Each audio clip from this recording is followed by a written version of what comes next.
अस्सलाम वालेकुम। हम ऑक्सफोर्ड प्रोग्रेसिव इंग्लिश बुक 7 का एक चैप्टर देखने जा रहे हैं जिसका नाम है स्ट्रीट चाइल्ड। बर्ली डोर्टी की लिखा हुआ ये एक पैसेज है जो कि उनकी बुक स्ट्रीट चाइल्ड से लिया गया है। बहुत मशहूर है। Victorian era England, queen Victoria के ज़माने में इंग्लैंड के जो हालात थे, वो बहुत से इंग्लिश लोगों के लिए बड़े बड़े रोमांटिक, बड़े आइडियल, बड़े मेमोरेबल से हैं। आज भी बैठ के उनके बारे में लोग सोचते हैं, उनको मज़ा आता है। इलेक्ट्रिसिटी अभी आई नहीं है और प्रॉपरली सब घरों को पहुंची नहीं है ठीक से। ज़्यादातर फोकस ईजादात का जो है वो मैकेनिकल है। तो बग़ैर बिजली के बहुत सी चीज़ें ईजाद की गई कि वो टूल्स और इक्विपमेंट्स जो कि हेल्प करती थी इंसान की ज़िंदगी को आसान बनाने के लिए। और नई नई चीज़ें आती चली जा रही हैं। ट्रेन है या कैरेज है, और कुछ पुराना और कुछ नए ज़माने का इम्तज़ाज अभी बाकी है। लोगों के रख रखाव, आदात अतवार भी जो हैं वो बड़े कर्टियस हैं। तो बहुत बहुत फ़िक्शन जो है ना आपको विक्टोरियन एरा की मिलेगी आज भी। तो शुरू करते हैं। In Street Child, Berlie Doherty tells the story of Jim. Street Child अपने कहानी में जिम के बारे में बताती हैं। An orphan London street boy, जो कि एक यतीम बच्चा है लंदन का और सड़कों पे रहता है, मतलब वही गरीब सा है, बेघर। In 1860s Victorian England, with no money except for what he can steal. ये बच्चा था जिसके पास के कोई पैसे नहीं होते थे सिवाय इससे कि कुछ चोरी चकारी करके आ जाएं तो आ जाएं।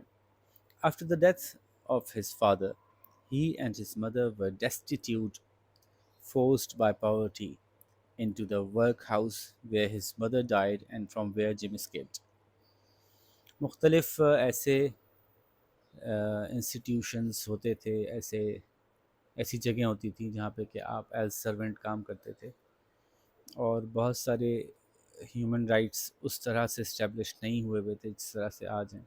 बहुत सख्ती से काम लिया जाता था, बहुत ज़्यादा लॉन्ग आवर्स होते थे, और ख़वातीन का भी वो रिगार्ड नहीं था जैसे कि आज है इंग्लैंड में। तो उसके वालिद के इंतकाल के बाद वो और उसकी मदर जो हैं वो बहुत बुरे हालात में थे और गुर्बत की ज़िंदगी की तरफ धकेल दिए गए थे, और बिलाखिरकार एक वर्क हाउस तक पहुँचे थे जहाँ उसकी अम्मा काम करते करते मर गईं, और फिर जिम वहाँ से भाग निकला और स्लेवरी की ज़िंदगी गुजार रहे थे। तो he was sold to a cruel man who Jim called Grimy Nick. उसको बेच दिया गया था, चूँकि स्लेव के तौर पे था तो उसको बेचा गया था। एक बहुत ही ज़ालिम सा आदमी था, और जिम उसको कहता था ग्राइमी निक। ग्राइमी कहते हैं स्लाइमी, ग्राइमी, गंदा सुंदा सा। To work on his boat ferrying coal. Ferrying जो है वो कश्ती पे सामान लाद के इधर से उधर ले जाना। तो एक कश्ती पे जो कि कोयले को इधर से उधर लेके जाती थी। He manage to escape again, और वो कामयाब हुआ एक दफ़ा फिर भागने में। And at this point in the story he is finding his way on foot back to London. और पैदल ही वो वहाँ से अब लंदन की तरफ जा रहा है। फाइंडिंग हिज वे, कोशिश कर रहा है जाने की। The only place he had ever been happy before he was orphaned. वो लंदन वो वाहिद जगह थी जहाँ पे वो खुश रहा था अपने यतीमी से पहले। आप लोगों को पता है कि आपको डिफ़िकल्ट वर्ड्स अंडरलाइन करते जाने हैं और उसकी मीनिंग तलाश करके लिखनी है। ये आप लोगों का एक पैरेलल काम है। In London he hopes to find Rosie, who had once been kind to him, and his friend Shrimps, another street boy। नाम के साथ ही प्लूरल लगा हुआ है, हालांकि एक बच्चे का नाम है। तो लंदन में वो सोचता है कि शायद उसकी मुलाकात रोज़ी से हो जाए, और जो कि उसके साथ अच्छी मेहरबानी से पेश आती थी, और अपने दोस्त से मिल ले, श्रिम्प से। तो वो भी एक और सड़क छाप लड़का था। Jim addresses his own words to himself. Jim अपने आप से खुद बात कर रहा है, कॉलिंग हिमसेल्फ आइदर जिम और ब्रूवर। जिम अपने आप को खुद अपने आपको जिम या ब्रूवर कह के पुकारता है, which is the London pronunciation of brother. और ये ब्रूवर जो है वो लंदन में ब्रदर को ऐसे प्रोनाउंस किया था, ब्रूवर। तो जिम अपने आप को जब पुकारता है तो जिम या ब्रूवर करके कहता है। तो ये इन्होंने बैकग्राउंड बता दिया। साथ में इन्होंने ये बता दिया कि वर्कहाउस क्या था। Workhouse was an institution in Victorian times offering accommodation for people who were destitute. Workhouse एक ऐसी जगह थी जहाँ पे कि विक्टोरियन टाइम में लोगों को रिहाइश दी जाती थी जो कि बिल्कुल बेघर हो गए हों, and that is without any means for looking after damsels, जिनके पास कोई ऐसा सामान नहीं होता था, कुछ भी नहीं होता था कि वो अपना ख्याल रख सकें। It was much feared as it was a harsh, grime place, and poor people went there only as a very last resort, rather than trying to survive on the street. और बड़ी सख्त जगह थी वो, बहुत गंदी सुंदी सी होती थी।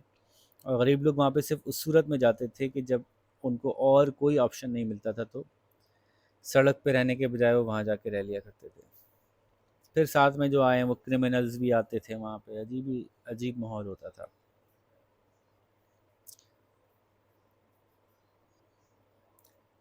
तो अब शुरू हो रही है बात।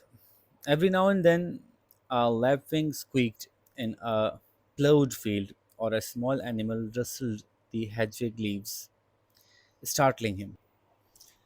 Every now and then यानी हर थोड़ी देर के बाद a lapwing एक परिंदा है, वो उसके बोलने की आवाज़ आती थी। स्क्वीक करके आवाज़, बारीक सी आवाज़ होती है तो उसको स्क्वीक कहते हैं। जैसे हम बिस्तर को भी कहते हैं, जब बिस्तर पे बैठते हैं वो उसमें से चूं चूं की सी आवाज़ एक आती है तो हम कहते हैं स्क्वीकिंग साउंड है। चूहे की आवाज़ को भी स्क्वीकिंग कहते हैं। तो बारीक सी चूं चूं सी एक आवाज़ होती है तो उसको स्क्वीक कहते हैं। तो कहीं जा रहा है वो, तो रास्ते में क्या हो रहा है कि हर थोड़ी देर बाद कभी लैक्विंग की स्क्वीकिंग की आवाज़ आती है। एक प्लोड फील्ड है, प्लोड कहते हैं जिस पे हल चला हुआ। हल चलाने का मतलब क्या होता है कि खेत के अंदर बीज बोने से पहले बीजों को बोने के लिए रास्ते बनाए जाते हैं, लाइनें बनाई जाती हैं ताकि बीज एक लाइन में बोए जाएं, ताकि एक लाइन में काटना आसान हो। तो इसको हल चलाना कहते हैं, इंग्लिश में प्लोइंग कहते हैं। तो एक फील्ड थी जिसमें प्लो हुआ हुआ था, यानी ये लाइनें बनी हुई थी। और a small animal rustled the hedgerow leaves। hedgerow hedgerow का मतलब है, जो आप डमडम समझ लीजिए। डमडम समझते हैं, जो घरों के बाहर भी अभी लगाई जाती है। अपने जो आपका बाहर यार्ड होता है या छोटा सा बाग होता है घर के बाहर, उसके चारों तरफ आप एक ग्रीन कलर की का पौधे लगाते हैं जिनमें पत्ते पत्ते पत्ते पत्ते पत्ते होता है, और वो बाहर से थोड़ा आपके लोगों को अंदर आने से रोकता है, और ग्रीन भी होता है। ठीक है, बाड़। तो ये हेजरो लीव्स जो हैं उसमें से कोई छोटा सा जानवर, कोई खसर पसर करता हुआ, अ, सरकता हुआ और पत्तों को हिलाता हुआ कोई ऐसी आवाज़ पैदा करता कि उससे वो चौंक जाता, स्टार्टलिंग हिम, उसको चौंका देता। He seem to be walking forever along the silent lanes with the huge grey sky arching over him।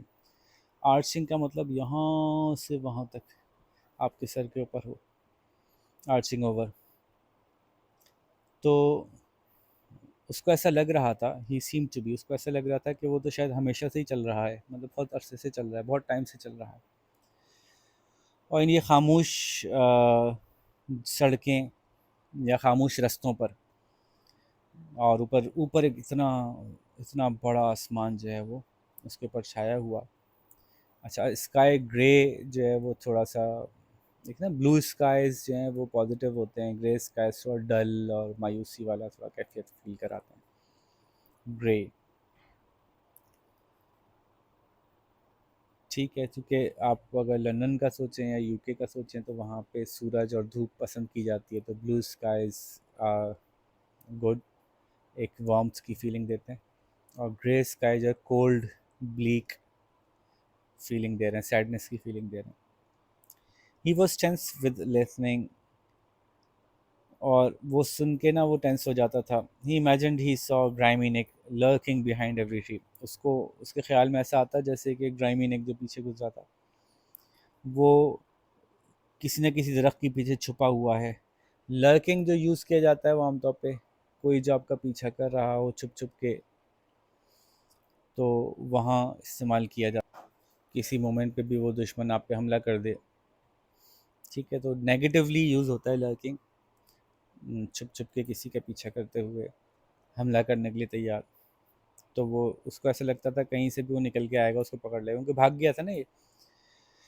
His shadow flittering every time he turned round, उसका जो साया वो जैसे ही मुड़ता तो साया भी उसके साथ एकदम से भागता। नेचुरल सी बात है ना कि आप एक तरफ जा रहे हैं तो साया आपके साथ साथ चल रहा है, फिर एकदम से आप मुड़ेंगे तो साया भी एकदम से आपके साथ मूव करेगा। तो quickly moved flitter, at last he came to a sign post, आखिरकार वो एक साइन पोस्ट के पास आया, इस पर कोई निशान लगा होगा, कहाँ आ गया है, कितनी दूर क्या चीज़ बाकी है। It was a magic thing, he felt that, he traced the letters with his fingers one by one.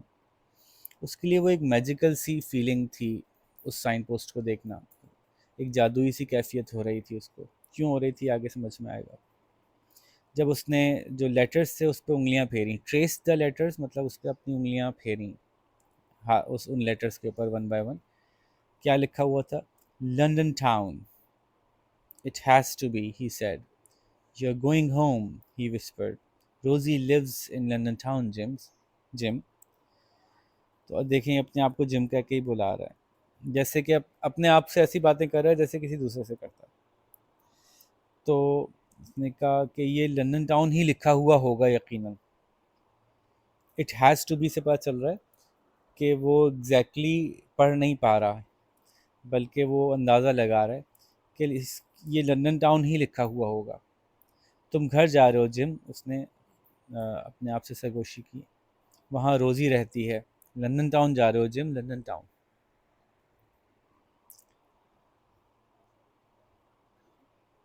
He ate some food under his magic sign post. अब मैजिकल इसलिए कि जब आप कहीं किसी ऐसी चीज़ को देखते हैं जिससे आपके दिल में खुशी की कैफियत हो, तो वो भी आपके लिए एक मैजिकल फीलिंग होती है। तो उसने कुछ खाना खाया इस साइन पोस्ट के नीचे बैठ के, एंड सेट ऑफ अगेन, दोबारा चल पड़ा। फास्टर दिस टाइम, इस दफ़ा थोड़ा तेज़ चला, क्योंकि ज़ाहिर अब मंजिल करीब होती है तो आपके कदम भी तेज़ उठने लगते हैं। The sun was setting low, सूरज बस गुरूब होने वाला था। Low and red across the field, तो वो नीचे आ गया था और लाली आ गई थी पूरी खेतों के चारों तरफ। But the air was becoming hazier and sootier, लेकिन जो हवा थी वो हेज़ी और सूटी होती जा रही थी। हेज़ का मतलब होता है धुंध वाली थोड़ी सी ना, जिसमें कि आपको साफ साफ ना दिख रहा हो। सूट कहते हैं राख को। तो ये एक सिचुएशन थी जो लंदन के अराउंड भी थी, और भी बहुत से इंडस्ट्रियल शहर जो थे उनमें होती थी, जहाँ बहुत ज़्यादा फैक्ट्रीज़ लग गई थी, और शहरों के अंदर ही फैक्ट्रीज़ लग गई थी, और उन फैक्ट्रीज़ में बेतहाशा कोयला जला करता था। उस कोयले के जलने से जो है वो एक अ, हवा के अंदर ही बारीक बारीक ज़र्रे राख के जो है ना वो उड़ते होते थे, और वो कपड़े भी गंदे करते थे, उसकी वजह से जो है वो एक कालक सी हवा में मौजूद होती थी। तो ये सूट, तो हवा जो है वो थोड़ी धुंधलाहट सी हवा में आ गई थी और उसमें सूट आ गई थी। तो London was near, he knew it was, इससे पता चल गया था उसको कि लंदन करीब आ गया है। एवरीथिंग वॉज ग्रोइंग फेमिलियर, हर चीज़ ही अब उसके ऐसी होती जा रही थी जिसको वो जानता था, जान पहचान उसको फील हो रही थी। And yet everything was wrong, लेकिन सब कुछ ही उसको गलत लग रहा था, कुछ मुख्तलिफ सा था। He was near the river, near the wharves and the warehouses, but the houses had gone. वो जो था वो दरिया के पास, जहाँ जो है वो वार्व्स भी थे। वार्फ होता है वो जगह दरिया के किनारे जिसको पक्का कर दिया जाता है ताकि शिप आके, या समंदर के किनारे भी होता है, जहाँ पे शिप आके लगे, तो अगर वो नरम मिट्टी होगी तो वहाँ चलेंगे कैसे, सामान कैसे उतारेंगे, तो उसको पक्का कर दिया जाता है ताकि वो आके प्रॉपर जहाज़ खड़ा हो तो हम उस पे वहाँ से सामान उतार सकें, ज़मीन पक्की हो, सॉलिड हो। तो वरना नॉर्मली जो रिवर बैंक्स होते हैं या समंदर के साथ जो मिट्टी होती है वो तो नरम होती है। तो वहाँ दरिया था, दरिया के साथ वार्फ भी था और वेयर हाउसेस भी थे जहाँ सामान वगैरह रखते हैं। लेकिन घर नहीं थे अब, पहले वहाँ घर हुआ करते थे, अब वहाँ घर नहीं थे। Everywhere he looked main were hammering and digging. जहाँ वो देख रहा था लोग जो है वो हथौड़े चला रहे थे, खुदाई कर रहे थे। Lifting loads of rubble onto carts, और वो ज़मीन पे जो पत्थर वत्थर पड़े होते थे उनको कार्ट्स में, ट्रॉलीज में उठा रहे थे।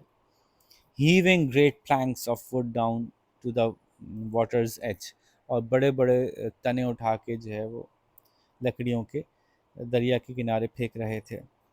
Skeletons of houses crumbled into piles of dust, और जो घर थे वो उससे पहले वहाँ जो घर हुआ करते थे उसका बज़ाहिर ऐसा लग रहा था उसके ढांचे अ, तबाह होते हुए कुछ एक डस्ट के ढेर बन गए थे। जैसा ऐसा हुआ होगा, ऑर्डर आया होगा कि भाई अब दरिया के किनारे से घर हटा दो सारे, रिहायशी घर ख़त्म कर दो। तो उनको तोड़ा ताड़ा जा रहा होगा जिसकी वजह से वो एक ढेर में तब्दील हो गए थे। एंड रोजीज कॉटेज हैड गॉन, और रोजी का जो कॉटेज था वो तो था ही नहीं वहाँ पे। जिम स्टेयर्ड इन डिसबिलीफ, वो गैर यकीनी सी कैफियत में देख रहा था। At the wreckage around him, उस पूरी तबाही को जो उसके चारों तरफ फैली हुई थी। It was as if the whole city was being destroyed in order to build a new one. ऐसा लग रहा था जैसे कि पूरा शहर तबाह किया जा रहा हो, तोड़ा जा रहा हो एक नया बनाने के लिए। What's happening, he asked someone, क्या हो रहा है ये? उसने किसी से पूछा। A woman who reminded him of Rosie, with fat arms and brown shawl wrapped over her head and shoulders. एक औरत से उसने पूछा जिसको कि देख के उसको रोज़ी याद आई, और उसने शॉल पहनी हुई थी अपने शोल्डर, अपने सर के ऊपर। उससे पूछा, ब्राउन शॉल थी। They are building a big new dock है, एक बड़ी नया डॉक बना रहे हैं, बंदरगाह बना रहे हैं समझिए, जहाँ पे कि जहाज़ आके लगा करेंगे। फॉर ऑल द बोट्स, तमाम कश्तियों के लिए। शी टोल्ड हिम, उसने कहा। Never taking her eyes of the workman, और वो उसने अपनी बात कर ली लेकिन अपनी नज़रें उन मजदूरों से नहीं हटाई। Wonderful and it, wonderful. तो ये इस तरह से बात करते थे। और जैसे आपको पता है कि इंग्लैंड में बहुत डायलेक्ट्स हैं, इंग्लिश बोलने के बहुत से मज़े मज़े के स्टाइल हैं, और बाज़ लोग ऐसे स्टाइल में इंग्लिश बोलते हैं कि आपको समझ में नहीं आता है कि ये इंग्लिश ही बोल रही है कि क्या बोल गया। तो आयरिश है, स्कॉटिश है, ये एक्सेंट सुन के बड़ा मज़ा भी आता है। और वर्किंग क्लास के जो है ना, वर्किंग क्लास के अलग एक्सेंट हुआ करते थे इंग्लैंड में। जो लोग काम करते थे, मज़दूर होते थे, वो अलग अंदाज से बात करते थे, और जो लॉर्ड्स होते थे उनका अंदाज अलग था। मज़दूरों ने एक आदत बना ली थी कि जितना फ़र्क था उससे ज़्यादा वो जानबूझ के बिगाड़ बिगाड़ के बोलते थे। होता है इस तरह से, एक तरह का रेजिस्ट करने का अंदाज़ होता है कि बस ठीक है, हम तो फिर ऐसे ही हैं, हम तो ऐसे ही बात करेंगे। तो wonderful, ain't it? Wonderful. They say there's more than 2,000 men working here, fancy. तो अब ये समझना पड़ेगा, जैसे कि कह रही हैं वंडरफुल है ना, isn't it को ain't it, isn't it wonderful। कहते हैं कि यहाँ 2,000 से ज़्यादा लोग काम कर रहे हैं, सोचो ज़रा। फैंसी का के इस तरह से एक्सक्लेमेशन मार्क लगाओ तो यूँ कहना चाहते हैं। तुमने कभी सोचा ऐसा? I never knew there was 2,000 men in the whole world। मुझे तो मतलब लंदन ग्रो कर रहा है, पहले इतना बड़ा नहीं हुआ करता होगा। तो एक वक्त में एक ही जगह पे 2,000 लोगों को काम करते हुए देख के उसने इस तरह से कहा कि मुझे तो लगता था दुनिया में 2,000 आदमी नहीं होंगे। ऐसा ऐसा नहीं लगता था उसको, मतलब उसने ऐसे मजाक से कहा। She laughed a course grating laugh, तो वो जो है वो हंसी। तो एक खुरदुरी सी आवाज़ थी उसकी ज़रा, और कोर्स, और जैसे कुछ वो भद्दी सी हंसी थी उसकी। What but what happened to all the houses? Jim asked her. Gym ने उससे पूछा कि सारे घरों का क्या हुआ? And all the people who lived here, और वो तमाम लोग जो यहाँ रहते थे। Where's Rosie, और रोजी कहाँ है? The woman laughed again and rubbed her arms. अपने हाथों को मलने का मतलब क्या हुआ कि सर्दी है, तो सर्दी में जो है वो आप हाथ बांध के खड़े होते हैं और अपने हाथों से थोड़ा सा गर्मी लेने के लिए ऐसे ऐसे हाथ मल रहे होते हैं। तो वो औरत दोबारा हंसी अपने हाथों को मलते हुए, Rosie, I know a dozen Rosies and they have all lost their homes now. मैं तो कोई एक दर्जन भर रोजीज को जानती होंगी और वो सब अपना उनका सबका घर अब जा चुका है। Don't know where any of the Rosies have gone. मुझे नहीं पता कि उनमें से कोई भी रोजी इस वक्त कहाँ होगी। Gym wandered away from her. Gym ऐसे ही अपने ख्यालों में खोया हुआ चलता हुआ उसके पास से चला आया। She was so fascinated by the builder that she would stand and watch all day, her fat arms folded with patient curiosity, her weight shifting from one leg to the other. तो इतना ज़्यादा वो fascinated थी उन लोगों से जो builders काम कर रहे थे, क्योंकि उसके सामने शायद कभी इतने बड़े पैमाने पे काम नहीं हुआ होगा। इतना मुतासर हो रही थी वो देखकर कि वो वहाँ सारा दिन खड़ी रह सकती थी अपने हाथ बांधे, मोटे मोटे हाथ बांधे, और खामोशी से और तजस्सुस के साथ कभी एक टांग पे अपना वजन डाले, कभी दूसरी टांग पे। You're on your own now, brother, and no mistake. अब तो तुम्हें अपना खुद ही ख्याल रखना पड़ेगा भाई। अब कोई गलती नहीं होनी चाहिए, जिम ने अपने आप से कहा। You ain't got no one. तुम्हारा अब कोई भी नहीं है।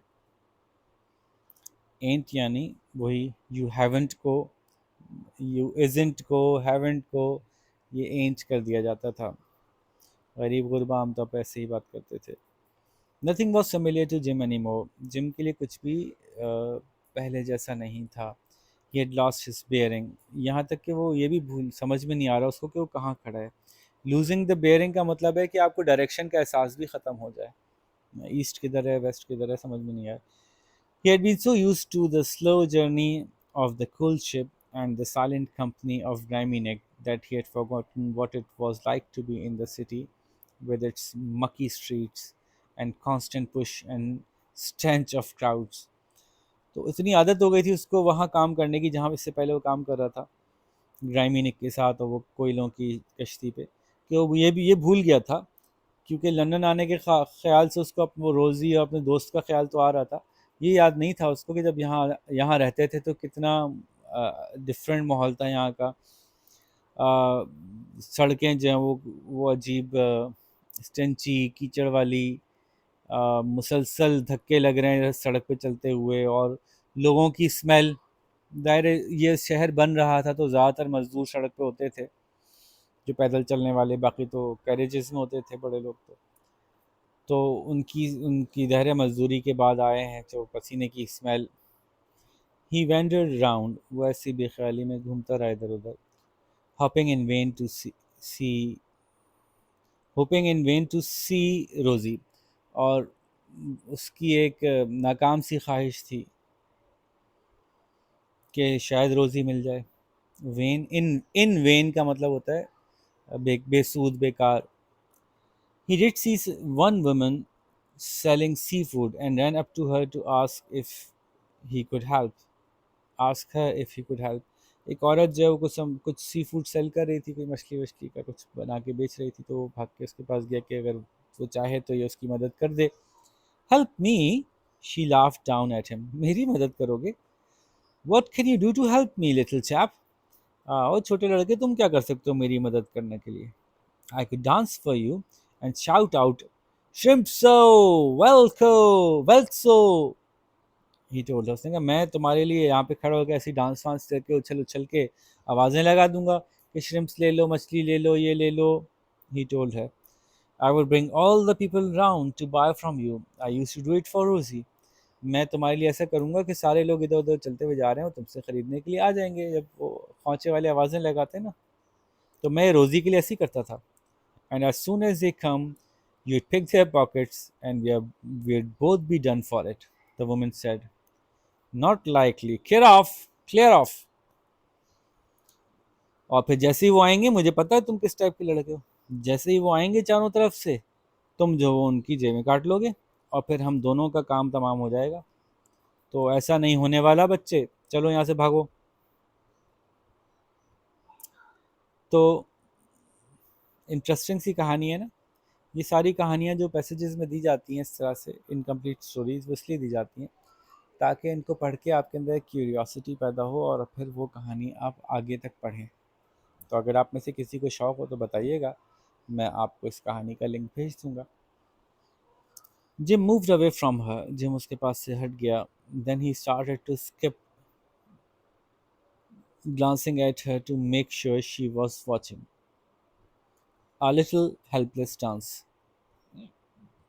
तो फिर उसने ना स्किपिंग शुरू कर दी, वो नहीं एक एक पाँव पे, कभी एक पाँव पे उछल के फिर दूसरे पाँव पे, ऐसे बच्चे चलते हैं, एक पाँव पे वजन डाल के उछल के फिर दूसरे पाँव पे वजन डालते हैं फिर उछल के दूसरे, तो स्किपिंग करते हुए जाना शुरू कर दिया।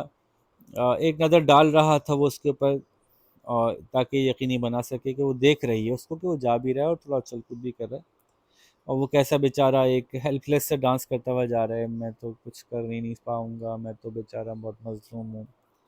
He was sad and tired and hungry, उदास भी था, थका हुआ भी था, भूखा भी था। He didn't feel like skipping at all, उसका दिल बिल्कुल नहीं चाह रहा था ये स्किपिंग करने का, स्किप डांस करने का। हिज लेग हर्ट, उसकी टांगों में भी दर्द था। He felt rest deep inside himself, black with wretchedness, अपने आप को बहुत ज़्यादा वो बदकिस्मत सा महसूस कर रहा था अपने अंदर, बिल्कुल अंधेरा, गंदा सुंदा, मैला, बदकिस्मती से भरा हुआ। अच्छा, साथ में जो हिंट्स दिए हुए हैं ये पढ़िए ज़रूर, क्योंकि ये आपको तैयार कर रहे हैं आपके ओ लेवल्स के पेपर के लिए कि आपको क्या देखना चाहिए किसी भी टेक्स्ट में। तो कह रहे हैं कि आप गौर कीजिए कि किस तरह से इसने ब्लैक विद रैचेडनेस को कंपेयर किया है इंग्लैंड की जो फिज़िकल कंडीशन थी लंदन की उसके साथ, कि वो भी सूटी सा था, कीचड़ थी सड़कों पे, तो वही फीलिंग उसके अपने अंदर भी मौजूद थी। The woman shook her head at him and walked away, औरत ने उसकी तरफ देख के बस सर हिलाया इनकार में और आगे चली गई। यानी उसने जो स्टाइल अपनाया था कि शायद उसको मुझ पर रहम आ जाए, मैं इस तरह से चलता हुआ जाऊँगा, तो आओ चल चल के, तो कह के अच्छा चलो आ जाओ, लेकिन ऐसा नहीं हुआ। Jim sank down on to his heels, वो उकड़ू बैठ गया नीचे। सिंकिंग डाउन मतलब नीचे बैठ गया, हील्स अपनी एड़ियों पे यानी उकड़ू बैठ गया। One of the boys हंकर्ड down next him, दूसरा एक कोई लड़का था वो भी उसके साथ में आके ऐसे ही बैठ गया। हंकरिंग डाउन का मतलब वो ऐसे आके सेटल हो गया। ठीक है जी। You remind me of skipping Jim, he used to come round here. तुम्हें देख के तो मुझे ऐसा लग रहा है कि मुझे स्किपिंग जिम की याद आ रही है। वो एक लड़का था, डांस करता था, जिम, वो यहाँ आया करता था। Jim looked at him, Jim ने उसको देखा। You don't know a boy called Shims do you, तुम शिम्स नाम के किसी लड़के को जानते हो क्या? तो do you know a boy भी कह सकता था ये, क्या तुम जानते हो? इसने कहा यू डोंट नो, मतलब ये ऐसा तब कहते हैं आप जब आप बहुत ज़्यादा उम्मीद नहीं लगाना चाहते। तुम किसी ऐसे लड़के को तो नहीं जानते होगे ना, ऐसे करके। कोर्स आई डू, बिल्कुल जानता हूँ, द बॉय लाफ्ड, लड़का हंसा। एवरीवन नोज श्रिम्प्स, हर कोई श्रिम्प्स को जानता है। नो वेयर ही इज, पता है कि वो कहाँ है? जिम ने पूछा। The boy jumped up and darted off, darted का मतलब दौड़ लगा दी, तो लड़का छलांग लगा के खड़ा हुआ और उसने दौड़ लगा दी। And Jim followed as he could, जितना उससे पीछा किया जा रहा था उतना उसने पीछा किया। Dodging between barrows and stalls right round the back of the market place, जो मार्केट प्लेस था उसके पीछे से, उसके पीछे वाले इलाके से गुजरते हुए कोई वो ट्रॉलीज और स्टॉल्स से बचते हुए इधर से उधर छलांगे मारते हुए उसके पीछे पीछे भागता गया। It was dusk and the stalls had their red wax candles glowing among their fruits and fishes. मगरिब हो गई थी, तो अब जो स्टॉल्स थे उनके ऊपर जो उनकी रेड कलर की वैक्स कैंडल्स थी वो जलना शुरू हो गई थी, जहाँ उन्होंने फल और मछलियाँ वगैरह रखी हुई थी। अच्छा, कुछ लोग जो हैं वो फ़िश का प्लूरल फ़िशेज़ करते हैं, कुछ लोग फ़िश का सिंगुलर होता है और प्लूरल भी फ़िश ही कहते हैं, दोनों ठीक माने जाते हैं। The boy snatched at some apples on his way past one stall and so did Jim. लड़के ने भागते हुए ना एक स्टॉल में से कुछ सेब उठा लिए और जिम ने भी उठा लिए, चुरा लिए मतलब। दे ग्रैब्ड आउट एट चीज एंड पाइज, भागते भागते तेज तेज भाग रहे थे कि वो पकड़ ना सके। तो कहीं हाथ बढ़ा के उन्होंने कहीं से चीज़ उठाया और कहीं से उन्होंने पाइज उठा ली। And the boy took off his cap and stuffed it full with his takings, और लड़के ने जो अपनी टोपी उतारी और सामान से ना भर ली। जिम स्पिरिट्स वर अप, जिम भी थोड़ा सा खुश हो गया था अब। He could hardly believe he was really going to see shrimps again after all this time. उसको यकीन नहीं आ रहा था कि अब वो shrimp से जाके मिलेगा। इतना वक्त गुजर गया उसके बाद। ठीक है, तो ये इन्होंने यहाँ पे वो दिया हुआ है जो मैं बता रहा था आपको।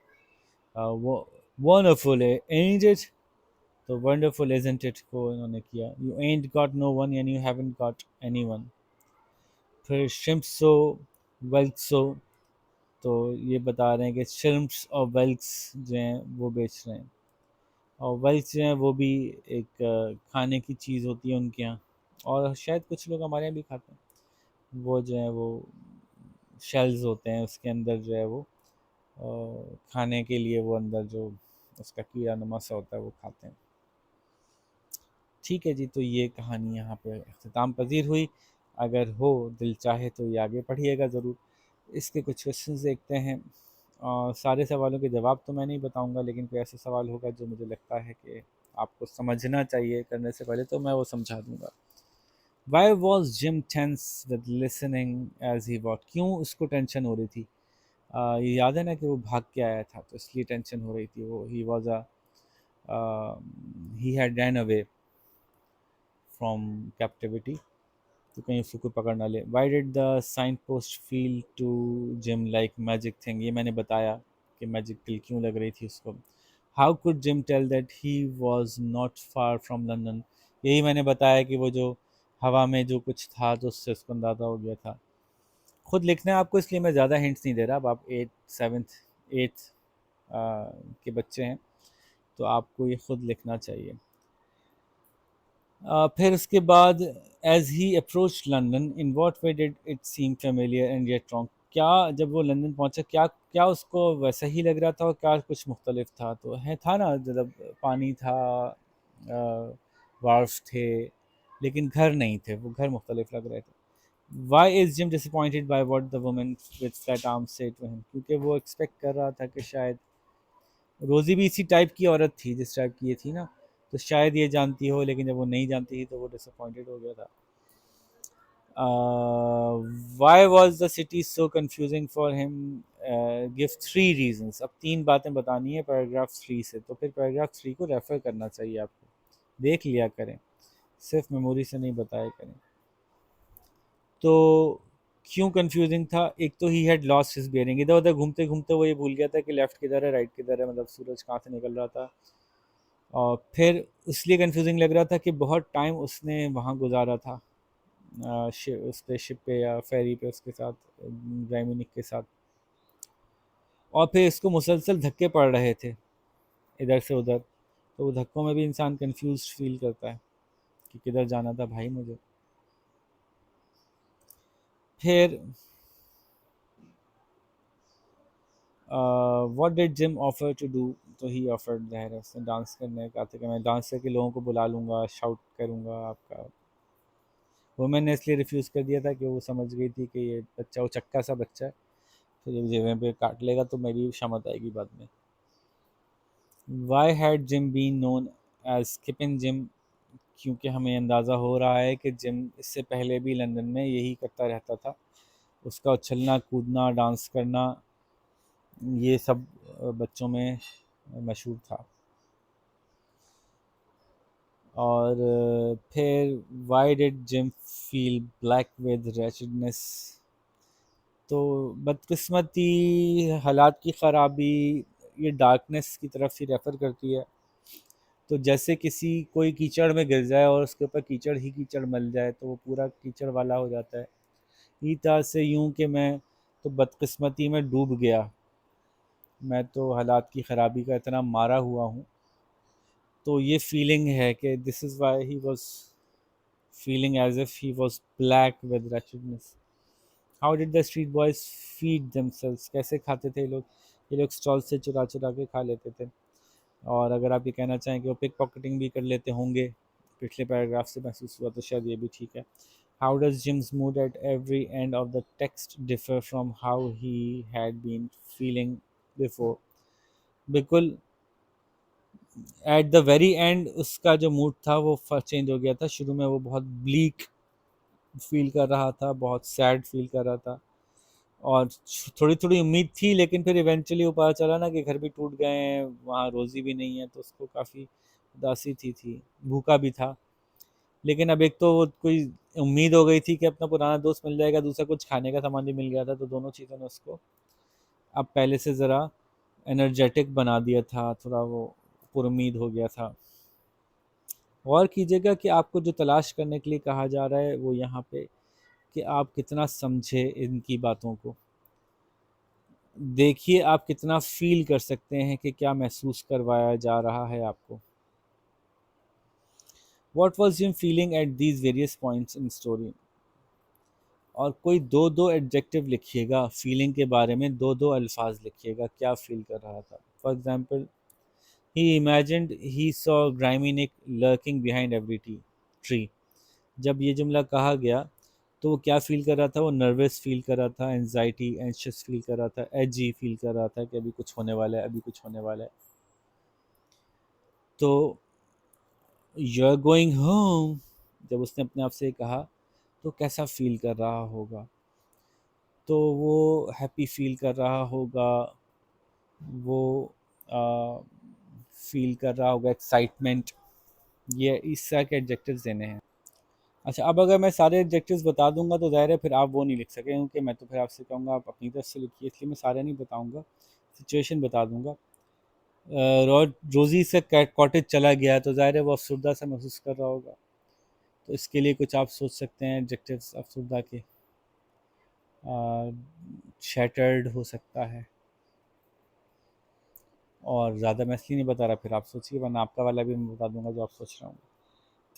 वेयर्स रोज़ी, अब वो जानना चाहता है कि, सोच रहा है कि रोज़ी कहाँ है, परेशान है, घबराया हुआ है, परेशान है।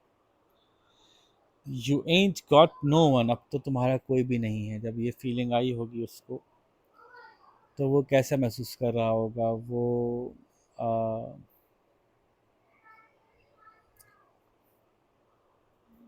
वो सैड महसूस कर सकता है, वो अपने आप में आ, ये महसूस कर सकता है कि मेरा कोई भी नहीं रहा, तन्हा है ना। ही हैड लॉस्ट हिज बेयरिंग, जब आप इधर उधर समझ ना पाएँ कि मुझे किधर जाना है, तो कंफ्यूज होंगे आप, इस तरह से कह सकते हैं आप।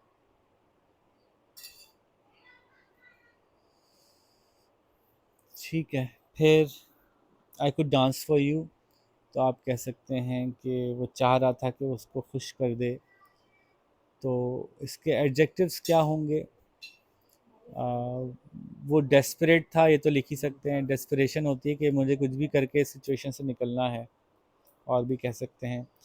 सैंक down on to his heels, कैसा महसूस कर रहा होगा, थका हुआ, मिजरेबल कर रहा होगा, रेस्ट फील कर रहा होगा। नो वेयर ही इज़, अब उस वो थोड़ी उम्मीद होगी उसके अंदर, होपफुल होगा। He grabs out at cheese and pies, उस वक्त जब वो चीज़ें उठा रहा होगा तो भूखा होगा, भूख के मारे अब चीज़ें हाथ में आई होंगी तो और भूख जाग गई होगी, और एक एक्साइटमेंट भी हो रही होगी उसको शायद। He could hardly believe he was really going to see shrimps again, और अब बेयकीनी की जो कैफियत है, एक्चुअली ये एक्चुअली होपफुल कैफियत है, कि उसको यकीन ही नहीं आ रहा था कि, तो ये खुशी की कैफियत है। ठीक है, ये इन्होंने लैपविंग दिखा दिया, आमतौर पे झुंड की सूरत में होते हैं, और इसके पर जो है वाइट और ब्लैक होते हैं, जिसमें थोड़ा ग्रीन भी होता है।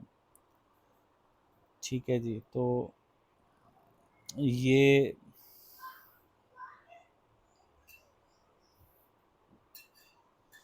ये मैच करना है वर्ड्स को मीनिंग के साथ, ये आप खुद कर लीजिएगा, ये तो आसान है। और फिर हम चलते हैं कुछ बातें इन्होंने बड़ी अच्छी सी पूछी हैं, थोड़ा सा डिक्शनरी का यूज़ कीजिए और देखिए कि इनके क्या मतलब में फ़र्क हैं, स्टिंक में और अरोमा में क्या फ़र्क है, रबल में। तो मैं इसलिए नहीं बता रहा कि अगर आप डिक्शनरी देखेंगे तो आपको वैसे ही समझ में आ जाएगी बात।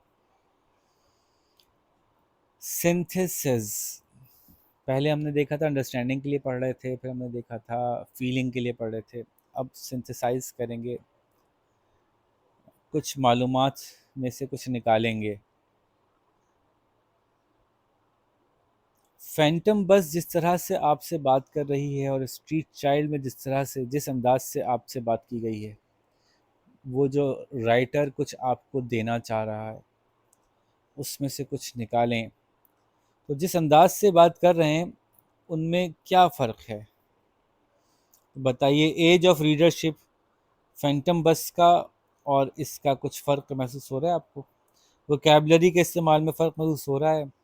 टेक्स्ट जिस तरह का है उसमें कोई फ़र्क महसूस हो रहा है आपको? इसमें क्या महसूस हो रहा है? सस्पेंस था, ह्यूमर था, एम्पैथी थी? तो जो अगर आपने फैंटम बस पढ़ लिया है, सुन लिया है, और स्ट्रीट चाइल्ड तो अभी हमने कर लिया, तो स्ट्रीट चाइल्ड जो है वो ज़्यादा पुराना स्टाइल है लिखने का निस्बतन फैंटम बस से। एक तो ये फील हो रहा है हमें कि ओल्डर ओल्डर लैंग्वेज और मोर यूज़ ऑफ स्ट्रीट लैंग्वेज हमें मिली, ये एक फीलिंग आई हमें।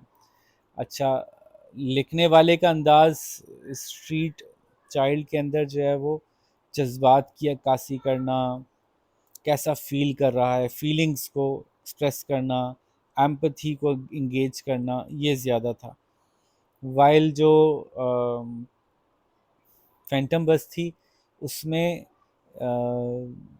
आपको एक सस्पेंस की कैफियत क्रिएट करना कि पता नहीं क्या हुआ था, कैसे हुआ था, ये क्यों हो गया होगा, ठीक है, ये ज़्यादा उसमें फोकस किया गया था। और वोकैबुलरी में बहुत फ़र्क है, फैंटम बस की वोकैबुलरी निस्बतन मॉडर्न थी, इसकी वोकैबुलरी निस्बतन ओल्डर है, ठीक है। टाइप ऑफ टेक्स्ट का मतलब क्या हुआ कि इसमें जो है वो ज़्यादा इमेजिनेशन यूज़ हो रही है, इसमें ज़्यादा बताया जा रहा है कि कैसी फीलिंग्स हैं, उसमें ज़्यादा सिचुएशन और लोकेशन को समझाया गया था कि कैसा बैंड था, बैंड पे से बस कैसे आ रही थी, ठीक है। उसमें ये फील करवाया जा रहा था कि लोग कैसा कैसा बिलीव करते हैं जब वो उनके सामने कोई ऐसी चीज़ आ जाए जिसको पहले से बिलीव करते हैं, यानी अगर पहले से उनको भूतों पे यकीन हो तो वो कोई नॉर्मल चीज़ देख के भी उसके बारे में भूत महसूस कर सकते हैं, ठीक है। फिर उसके बाद हमने ये देखा कि इसमें जो है वो जिम अपने आप से इस तरह से बात कर रहा है जो थोड़ा डिफरेंट है, जो राइटिंग स्टाइल में जो हमें फील हुआ डिफरेंट, तो वो ये भी एक डिफरेंस है जो कि हमें वहाँ फील नहीं हुआ था।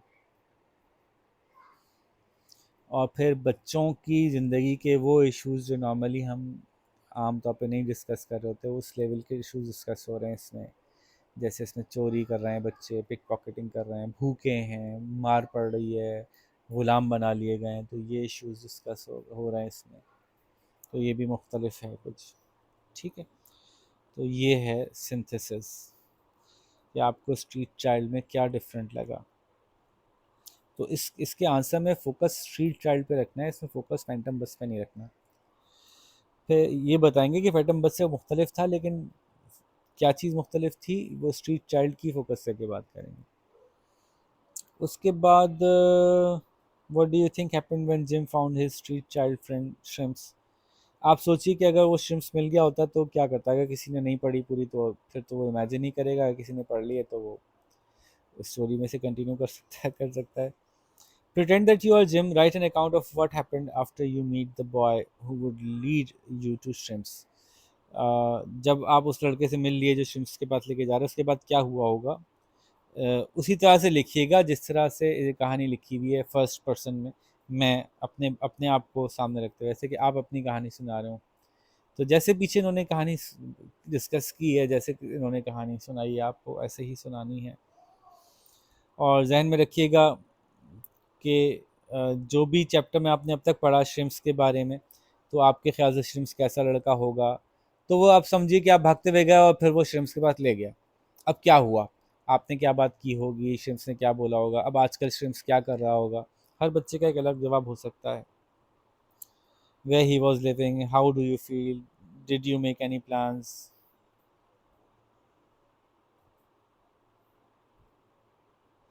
जो आप सोच रहे हैं, जो आप इमेजिन कर रहे हैं, वो आप कह सकें, ये इम्पोर्टेंट एलिमेंट है यहाँ पे। फिर थोड़ी सी इन्होंने बात की, there are many types of characters in a story, among these types are developing characters and static characters. कुछ किरदार ऐसे होते हैं जो स्टैटिक होते हैं। क्या मतलब हुआ? कहानी में आते हैं, थोड़ी देर के लिए और फिर चले जाते हैं। उनके बारे में आपको ज़्यादा मालूम नहीं होता। जैसे ये औरत आई थी श्रिम्स बेचने वाली, बस वो एक औरत थी, श्रिम्स बेच रही थी, उसने कुछ इसके साथ रिएक्ट किया, वो चली गई। अब वो 2 बच्चों की माँ थी, उसके घर में ये मसाइल थे, ये सब कुछ हमें नहीं पता। तो ये स्टैटिक कैरेक्टर है। और डेवलपिंग कैरेक्टर वो होता है जिसके अंदर के चेंजेस आप ऑब्जर्व करते हैं। मुसलसल उसकी ज़िंदगी के बारे में आपको मालूम होता चला जाता है, उसकी फीलिंग्स के बारे में आपको मालूम होता जाता है, और उसको आप आहिस्ता-आहिस्ता अपने ज़हन में उसकी तफ़सीलात आपकी बढ़ती जाती हैं। ये कहानी कहने का एक अंदाज़ है कि कैरेक्टर्स को बाकायदा डेवलप किया जाता है और इस हद तक डेवलप कर दिया जाता है कि आपको ऐसा लगता है कि आप उससे मिले हुए हैं, आप जानते हैं उसको। ठीक है। Continue the story and predict what will happen next. In the story, show how your character develops. In the text, identify which character is static and character. Can you add that character in your story and keep them static as well? तो एक कहानी जो जिससे ऊपर आ रही थी ना बात की, कहानी लिखी, तो इस कहानी को आगे चलाइए और 2-4 पैराग्राफ्स और लिखिए कहानी में, और कोई स्टैटिक कैरेक्टर डालिए। अपने कैरेक्टर को डेवलप कीजिए, यानी जिम को डेवलप कीजिए। अब जिम यूं महसूस कर रहा था, फिर पता चला जिम के कपड़े इस हालत में थे, जिम ने जो है वो ऐसे जूते पहने हुए थे, जिम अपने दोस्त से मिलके ये फील कर रहा। जब आप जिम के बारे में तफसील बताते जाएंगे तो जिम की जो शख्सियत है वो हमारे सामने और वाज़ेह होती जाएगी, तो डेवलपमेंट हो गई कैरेक्टर की। और साथ में आप कोई पैराग्राफ ऐसा ऐड कीजिए जिसमें कि, अच्छा नहीं, अपने पहले तो टेक्स्ट में से आइडेंटिफाई कीजिए कि कौन सा करेक्टर स्टैटिक है। जैसे मैंने आइडेंटिफाई किया रोज़ी को, के लिए जिस औरत से बात की थी उसने, वो स्टैटिक थी। मछली बेचने वाली औरत स्टैटिक थी। तो आप भी क्या ऐसा ही कोई किरदार या वही किरदार दोबारा अपनी कहानी में, अपने उसमें भी ऐड कर सकते हैं? जो आपने आगे पैराग्राफ्स लिखे हैं तो यकीनन कर सकते हैं। वो वहाँ से मुड़ता हुआ गया, चलता हुआ भागता हुआ स्ट्रीम्स के साथ गया, स्ट्रीम्स पर चला उसी औरत के साथ खड़ा था जो कि मछलियाँ बेच रही थी। चलो भाई, ऐड हो गया। Jim was living on the London streets. Now this is another work to be done.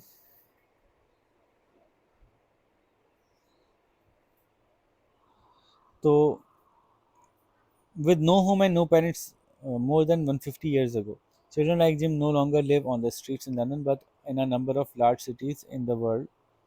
Young children and teenagers live rough on streets without homes और एजुकेशन। लंदन में अब बच्चे सड़क पे नहीं छोड़े जाते, बल्कि उनको फॉस्टर होम्स में भेज दिया जाता है। फॉस्टर होम्स क्या होते हैं कि जहाँ वो बच्चे किसी और को अपना पेरेंट बना लेते हैं, उनके साथ कुछ वक्त गुजारते हैं जब तक कि बड़े नहीं हो जाते। लेकिन अभी भी बहुत सी जगहों पे बच्चे होमलेस हैं और उनको तालीम नहीं मैसर। What do you think has cause these children and young people to be living this way? क्यों उनके ये हालात क्यों हुए? तो आप तो बता सकते हैं, आपके मुल्क में तो आपके चारों तरफ, तो आप बता सकते हैं गुर्बत, पॉवर्टी, आप बता सकते हैं लैक ऑफ एजुकेशन, आप बता सकते हैं इनहेरिटेंस में उनको कुछ नहीं मिला, ऊपर से उनको कुछ नहीं मिला कि उनके माँ बाप भी पुअर थे, उनके माँ बाप भी जाहिल थे बेचारे, तो वो कुछ नहीं दे सके। तो ये जो पॉवर्टी की फीलिंग है, ये कैफियत है, ये इनहेरिटेड होती है ना, ऊपर से ऐसे ही मिली उसको, तो फिर और इसमें ड्रग अब्यूज़ भी है। बहुत से लोगों के वालिद वालदा जो हैं वो ड्रग्स में चले जाते हैं, तो बच्चों के पास कुछ नहीं होता और करने के लिए, या बहुत से पेरेंट्स मर जाते हैं तो बच्चे सड़क पर आ जाते हैं। आपके ख्याल से इन बच्चों का क्या फ्यूचर होगा? फ्यूचर बहुत डार्क है, ये लोग क्राइम में भी जा सकते हैं क्योंकि गुजारा करेंगे कैसे? और ये लोग जो है वो बहुत ही कम पैसों में गुजारा करने पड़ता है इनको, तो उसकी वजह से एक बहुत सैड सी सिचुएशन होती है बहुत दफ़ा इनके साथ। लेकिन ये कि गवर्नमेंट अपने तौर पे कहीं ना कहीं, हर मुल्क की गवर्नमेंट कुछ ना कुछ कोशिश करती है ऐसे बच्चों की कोई सपोर्ट कर सके। पाकिस्तान में भी इस तरह की कुछ कोशिशें होती रहती हैं थोड़ी बहुत। What do you think could and should be done, आपके ख्याल से क्या करना चाहिए, आप खुद बताइएगा कि ऐसे सड़क पे मौजूद बच्चों के साथ क्या करना चाहिए, उनके लिए क्या कर सकते हैं। फिर लिसनिंग का काम है, the teacher is going to read to you some travel information about some of London iconic places to see and visit. तो for the first time your teacher reads the information to you, just listen attentively, खामोशी से सुन लिएगा। इन जगहों के बारे में teacher कुछ बताएंगी आपको, ठीक है। फिर दोबारा बताएंगी, जब वो दोबारा पढ़ के सुनाएंगी तो फिर लिखिएगा अपने जहन में छः छः हेडिंग्स में बना के, जिसमें आपके जहन में ये बात होनी चाहिए कि a family with two children age 12 and 14 are visiting London from abroad. दो बच्चों के साथ जो कि 12 और 14 साल के हैं, वो लंदन को विजिट कर रहे हैं।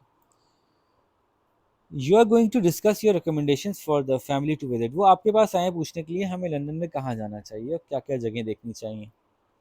Prepare what you are going to say and the reasons for your choices, और बताइएगा उनको कि आप लिखिए पहले अपने पास कि आप क्या क्या जगह देखने को उनको बताएंगे और वो जगह देखने के लिए क्यों कहेंगे उनसे। Listen to the recommendations made by others in your class and be prepared to discuss ideas with them. Be sensitive to the rule of turn taking and discourse. You may also like to say which of the places appeal to you. तो आप ये सारे काम करेंगे, पहले teacher आपको 2 दफ़ा सुनाएंगी, आप नोट डाउन करेंगे अपने पास, तैयार करेंगे कि मेरे हिसाब से यहाँ जाना चाहिए और क्यों वहाँ जाना चाहिए, आप ये डिस्कस करेंगे, ठीक है। Then in grammar, silent letters, say the words and underline the silent letters. Silent letter sounds are those that are not pronounced, जैसे कि fascinate, fluorescent, muscle, scene, science, foreign, no, gnome, high and design। तो जो जो ये सब हैं, इन सब में हम सी नहीं पढ़ रहे, फैस्किनेट नहीं कह रहे, फ्लोरोस्केंट नहीं कह रहे, मस्कल, स्कीन, स्काइंस ऐसे नहीं बोल रहे। तो यहाँ हमने सी को साइलेंट किया हुआ है। यहाँ पे हम जी नहीं पढ़ रहे, फॉरगन, गनौ, गनोम, हाइग और डिजागिन, डिजाइगन नहीं बोल रहे, बल्कि जी को साइलेंट किया हुआ है। तो एक छोटी सी बात मैंने बता दिया पूरा जवाब। फिर can you spell these words and vocabulary checklist है, तो ये ज़रूर करना है आपको काम, ठीक है। तो यहाँ पे हमने आज अपनी क्लास को एंड किया। फर्दर जो कुछ एक्सरसाइज हैं वो आप कर लीजिएगा। अपने नेक्स्ट लेसन के साथ आपसे मुलाकात करेंगे। अल्लाह हाफ़िज़।